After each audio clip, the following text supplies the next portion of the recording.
Mercusuar di ujung harapan.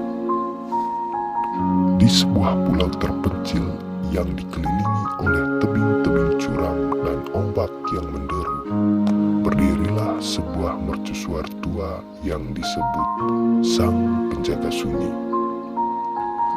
Mercusuar itu sudah tidak lagi berfungsi selama puluhan tahun.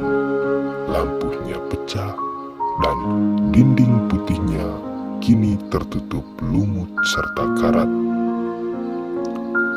Di kaki tebing itu tinggallah seorang pemuda bernama Elias.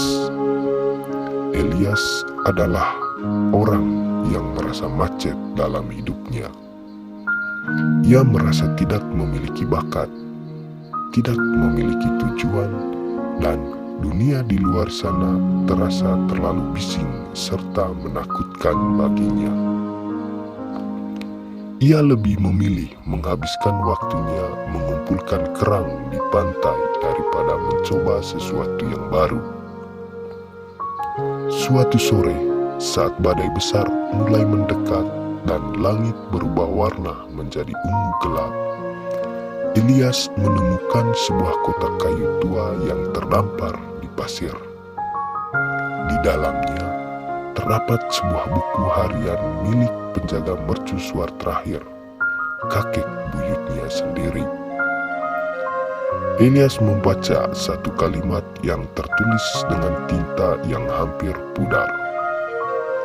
Cahaya ini tidak hanya berfungsi agar kapal tidak menabrak karang, tapi agar mereka tahu bahwa ada seseorang yang menunggu mereka pulang.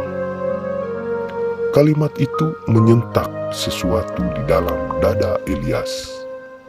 Ia tersadar bahwa selama ini ia tidak sedang bersembunyi dari dunia. Ia sedang memadamkan cahayanya sendiri. Keesokan harinya, Elias memutuskan untuk melakukan sesuatu yang belum pernah ia lakukan, yaitu memperbaiki lampu mercusuar itu. Tugas itu terasa mustahil. Tangga spiral di dalam mercusuar itu berjumlah ratusan, berkarat dan licin. Elias harus mengangkut minyak, peralatan, dan kaca-kaca baru ke puncak sendirian. Hari pertama, ia terjatuh di anak tangga ke-10. Lututnya berdarah dan ia ingin menyerah. Hari kelima, tangannya melepuh karena menggosok karat yang membandel. Hari ke-10, ia hampir kehabisan napas di tengah jalan. Namun, ia teringat pada kapal-kapal yang mungkin tersesat di tengah badai kehidupan, persis seperti dirinya. Setiap anak tangga yang ia daki adalah simbol dari keraguan yang selama ini menahannya. Setiap karat yang ia bersihkan adalah lapisan ketakutan yang mulai luruh dari hatinya. Setelah berminggu-minggu bekerja keras, tibalah malam yang menentukan. Langit sangat gelap tanpa bintang. Elias berdiri di luar ruang lampu. Tangannya gemetar saat ia memutar tuas kuno yang sudah ia lumasi dengan minyak. Mesin tua itu terbatuk, lalu perlahan mulai berputar. Elias menyulut sumbu besar di tengah cermin parabola yang telah ia poles hingga mengkilap. Sebuah berkas cahaya kuning keemasan yang luar biasa terang menembus kegelapan malam, menyapu permukaan samudera yang luas. Cahaya itu berputar dengan anggun, membelah kabut hitam yang pekat. Elias berdiri di balkon mercusuar, membiarkan angin laut menerpa wajahnya. Untuk pertama kalinya dalam hidupnya, ia tidak merasa kecil atau tidak berguna. Ia merasa hidup. Keesokan paginya, sebuah kapal nelayan tua merapat ke dermaga kecil di pulau itu. Sang kapten turun dengan wajah lega. "Terima kasih, Nak," kata kapten itu.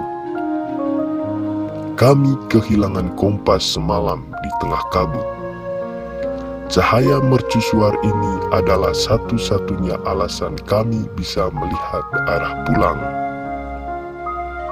Makna di balik cerita, kisah Elias mengajarkan kita bahwa langkah pertama adalah yang terberat. Mendaki tangga yang berkarat memang menakutkan, tapi itu satu-satunya cara menuju puncak. Kebermaknaan datang dari memberi. Elias menemukan kekuatannya bukan saat ia memikirkan dirinya sendiri, tapi saat ia berpikir untuk membantu kapal lain yang tersesat.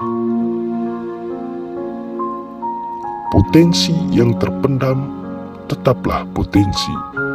Mercusuar itu selalu ada di sana, tapi ia baru menjadi berharga ketika seseorang memutuskan untuk menyalakannya kembali.